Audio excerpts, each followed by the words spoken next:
Hi everyone. सो इसमें आप सीखने वाले हो एक पैरेलल सिटिंग अरेंजमेंट का आरआरबी क्लर्क का मेमोरी बेस्ड पेपर। एंड मैं बिल्कुल बेसिक्स ऑफ आपको बताऊंगी किस तरह से आपको पजल्स बेसिक्स से करनी होती है, ठीक है। एंड सिटिंग अरेंजमेंट जो पैरेलल वाला होता है इसको most one of the difficult माना जाता है, ठीक है। लेकिन हम आपको बहुत ईजी तरीके से मैं आपको बताऊंगी किस तरह से आपको करना है। ये आपका क्वेश्चन है, आपको दिख रहा होगा, इसको पॉज कर लो, वीडियो को पहले खुद सॉल्व करो, फिर मैं आपको बताती हूँ आपको कैसे सॉल्व करना होता है। विद इन 3 मिनट्स आप इस क्वेश्चन को आराम से सॉल्व कर सकते हो। पहले सॉल्व करो एंड जितने भी बिगिनर्स हैं उनको मैं बताऊंगी ये कैसे सॉल्व करना होता है।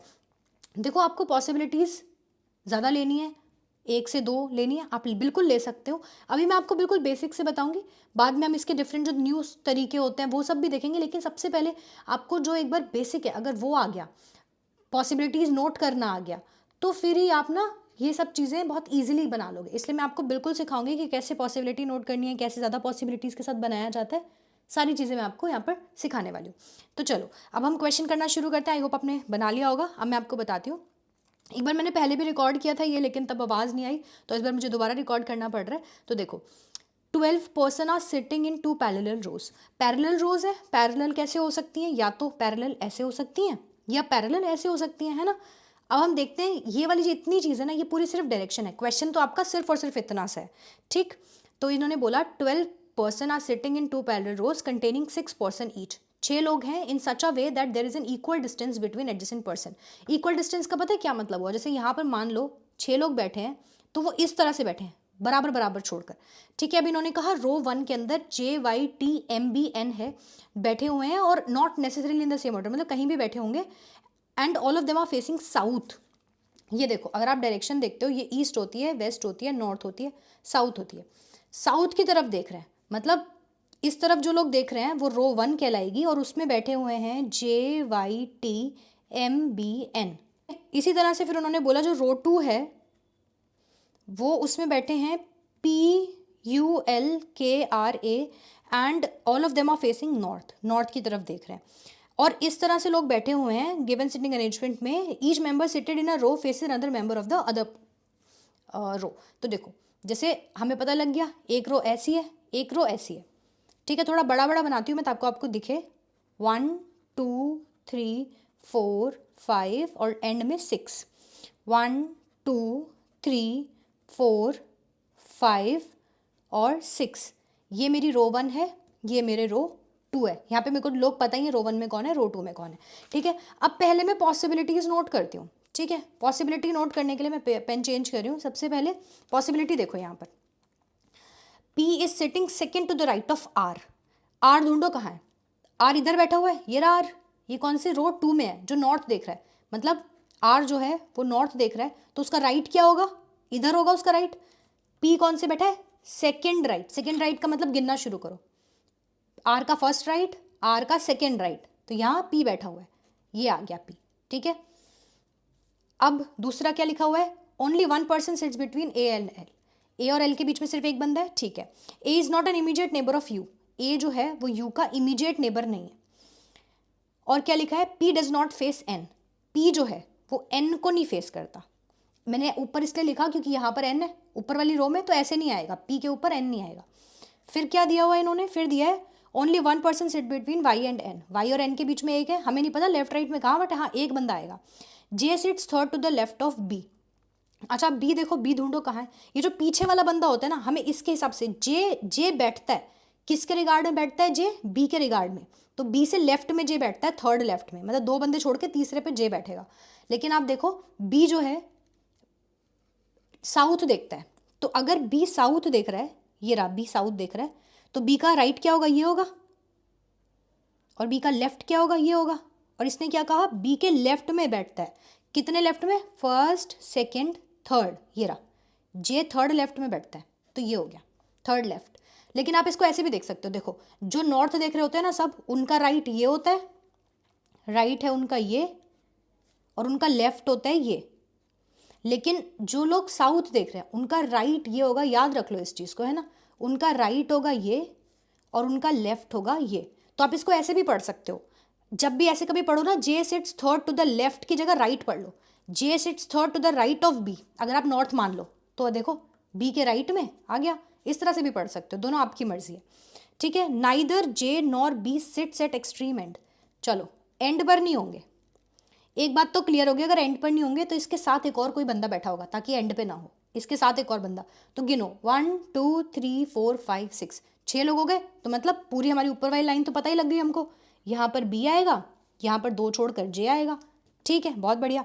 Neither A nor L faces B, फिर इन्होंने बोला ए और एल बी को नहीं फेस करेंगे, हमने यहाँ लिख लिया ए और एल बी को फेस नहीं करेंगे। L does not sit at the left extreme end, L जो है वो एंड पर नहीं बैठता। ठीक है, neither A nor L faces B, हो गया ना ये तो। ठीक है, T does not face P, T does not face P, यहाँ पर लिख लेते हैं T does not face P. ठीक है, T does not sit at the extreme end, और टी जो है वो एंड पर भी नहीं बैठेगा। ठीक है, यहीं पर लिख दूंगी मैं इसको बाद में थोड़ी देर। आपको ये सब चीज़ें ना मैं अभी लिख के दिखा रही हूँ, लेकिन आपको ये सीधा लगानी होती है। जैसे मान लो मेरे को बोला टी एंड पे नहीं बैठेगा, टी देख लो इस वाली रो में है, तो टी यहाँ पे काट देंगे हम, टी एंड पे नहीं बैठेगा। ठीक है, उसके बाद यहाँ पे आपने पूरी कंडीशन पढ़ ली, फिर एक कंडीशन लास्ट बची है, neither P nor R faces B और जे। पी और आर ना तो बी को फेस करते हैं और ना जे को फेस करते हैं। P does not sit at the extreme and, P जो है वो भी एंड पर नहीं बैठता है। तो पहले मेरे को इतनी सारी चीज़ें पता चल गई कौन कौन कहाँ नहीं बैठता है, तो पहले मैं वो लगा लेती हूँ। ठीक है, पी एंड पे नहीं बैठेगा, तो पी एंड पे यहाँ नहीं बैठेगा, यहाँ नहीं बैठेगा। फिर इन्होंने बोला टी एंड पे नहीं बैठेगा, टी ऊपर वाली में तो टी यहाँ नहीं बैठेगा, टी यहाँ नहीं बैठेगा। एल एंड पे नहीं बैठेगा, एल मेरा ये रहा, तो एल यहाँ नहीं बैठेगा, एल यहाँ नहीं बैठेगा। इतना तो पता चल गया। अब ये देखो, इन्होंने कहा बी के ऑपोजिट ना तो ए बैठेगा ना एल बैठेगा, तो बी मेरा ऑलरेडी पता है मुझे, यहाँ पर मेरा ना ए बैठेगा ना एल बैठेगा। ठीक है, फिर इन्होंने कहा बी और जे के नीचे ना तो पी बैठेगा ना आर, तो यहाँ पी भी नहीं बैठेगा, आर भी नहीं बैठेगा, यहाँ पर भी पी नहीं बैठेगा, आर नहीं बैठेगा। ठीक है, और क्या मेरे को कुछ पता है, पी के ऑपोजिट टी, लेकिन अभी ये मेरे को पता नहीं है तो इसको रखते हैं, और पी के ऑपोजिट एन नहीं। तो ये 2 चीज़ें मेरी बची हुई हैं। अब शुरू करते हैं पजल बनानी। अब देखो यहाँ इन्होंने कहा था आर से एक बंदा छोड़ के पी है। ठीक है, आर के सेकेंड राइट में पी बैठा हुआ था, तो देखो रखना स्टार्ट करते हैं। आर को अगर मैं यहाँ रखूँ तो पी यहाँ आ जाएगा, आर को मैं यहाँ नहीं रख सकती, आर को मैं यहाँ रख सकती हूँ, आर को मैं यहाँ रखूँगी, एक छोड़ के पी नहीं आ पाएगा। आर को मैं यहाँ रखूँगी, एक छोड़ के पी नहीं आ पाएगा। आर को मैं यहाँ रखूँगी, यहाँ तो रख ही नहीं सकती आर को मैं यहाँ रखूँगी तो राइट में बचा ही नहीं। सिर्फ मेरे पास एक ही कंडीशन बची, तो मैं इसको लिख दूँ, आर यहाँ आएगा मेरा। ठीक है, एक बंदा छोड़ के पी मेरा यहाँ आ जाएगा। अब इन्होंने क्या कहा था, पी के ऑपोजिट कौन नहीं बैठेगा, टी नहीं बैठेगा, और पी के ऑपोजिट एन नहीं बैठेगा। ठीक है, अब एक चीज़ देखना, यहाँ पे टी यहाँ भी नहीं आएगा, टी यहाँ भी नहीं आएगा, टी यहाँ भी नहीं आएगा, यहाँ बी और जो ऑलरेडी आ चुके, तो टी के लिए बस एक जगह बच गई, ये बच गई। अब नेक्स्ट आ जाओ, अब ऊपर वाली रो में कौन बचा, और कंडीशन क्या है, वाई और एन, वाई से एक छोड़ के एन है। ठीक है, वाई अगर मैं वाई यहाँ रखूँ, एक छोड़ के एन नहीं आ पाएगा, तो वाई यहाँ नहीं आ सकता। ठीक है, इसको भी काट दो, यहाँ वाई नहीं आएगा। फिर अगर मैं वाई यहाँ रखूँ, एक छोड़ के एन आ जाएगा, आ सकता है। अगर मैं वाई को यहाँ रखूँ, एक छोड़ के एन नहीं आ सकता। अगर मैं वाई को यहाँ रखूँ, एक छोड़ के एन, तो मेरे पास सिर्फ एक ही पॉसिबिलिटी बची, मैं वाई को सिर्फ यहीं रख सकती हूँ, एन को मैं सिर्फ यहीं रख सकती हूँ, और बचा क्या मेरा, वाई हो गया, जे हो गया, ये हो गया, बी बचा नहीं, एन भी हो गया, एम बचा, तो एम मेरा यहाँ आ गया। चलो ऊपर तो मेरा सारा बन गया। अब नीचे आ जाओ, नीचे वाले में से देखो अब मेरे पास क्या कंडीशन बची है, वाई एन हो गया, ये हो गया, ये हो गया, ए और एल बचा है मेरे पास। तो देखो ए यहाँ नहीं रख सकते, ए यहाँ नहीं रख सकते, ए यहाँ भी नहीं रख सकते, ए को मैं यहाँ रखूँगी, एक छोड़ के एल नहीं आ सकता, ए को मैं यहाँ रखूँगी, एक छोड़ के एल नहीं आ सकता, ए को यहाँ रखो, एल यहाँ भी नहीं आ सकता, ए को यहाँ रख सकती हूँ, यहाँ पे एल नहीं आ सकता बट ए तो आ सकता है ना, ए को यहाँ रखेंगे, एक छोड़ के एल इधर आ जाएगा, तो ये ए को रखो, एक छोड़ के एल ये आ गया। फिर क्या बचा कंडीशन, चलो मेरी ये कंडीशन भी पूरी हो गई, ये भी हो गई मेरी कंडीशन पूरी। अब एक कंडीशन बची मेरी, ए के साइड में यू नहीं आएगा कहीं, तो ए के साइड में यहाँ यू नहीं आएगा, तो यू यहाँ आएगा। बचा था के वो यहाँ पर आ गया, और आपकी पजल जो है सॉल्व होगी। तो इतना आसान होता है देखो इसको सॉल्व करना। अब क्वेश्चंस देखो फटाफट, है ना। 4 of 5 are alike in a certain way based on the given seating arrangement and hence they form a group. अब इनमें से हमें वो ढूंढना है जो ग्रुप में नहीं आता। R L A N M, R L A M N, देखो आर एन एम ए सारे कॉर्नर वाले, जो लास्ट कौन बचा, एल बचा, तो फर्स्ट का हमारा एल हो जाएगा, ये ऑड है। दूसरा, who among the following sits to the immediate left of the person who faces P, P को जो फेस करता है उसके इमीडिएट लेफ्ट में कौन बचता है, तो लेफ्ट इनका क्या होता है, ये राइट है ये लेफ्ट है, टी हो गया, टी आंसर आ गया। ये who among the following faces you, you को कौन फेस करता है, यू को फेस करता है बी, तीसरे का आंसर हो गया B. Fourth, how many person are sitting between R and L, R और एल के बीच में कितने, 2 लोग, मतलब ऑप्शन नंबर 4 2 लोग। 5, who among the following is sitting to the immediate left of A K immediate left में कौन बैठा है, के बैठा है। 5 का हो गया सेकंड मतलब के। तो देखो इतना आसान था इसको पूरी पजल को बनाना। आप मुझे बताओ आपने इसको कितने टाइम में बनाया।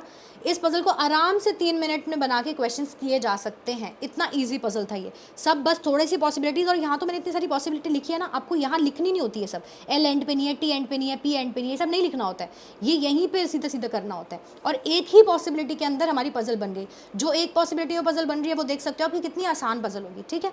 सो आई होप कि आप लोगों को समझ में आया होगा। आपको कोई डाउट्स हैं, आपको इसको और इस तरह के पजल्स चाहिए जो कि हम लेकर ही आएंगे। अब नेक्स्ट हम आरआरबी पीओ की एक पजल लेकर आएंगे, देखते हैं आरआरबी पीओ का क्या लेवल होता है। तो आप मुझे कमेंट करके बताना आपको और किस तरह की पजल्स चाहिए, आपको ये समझ में आया कि नहीं आया वो भी ज़रूर बताना।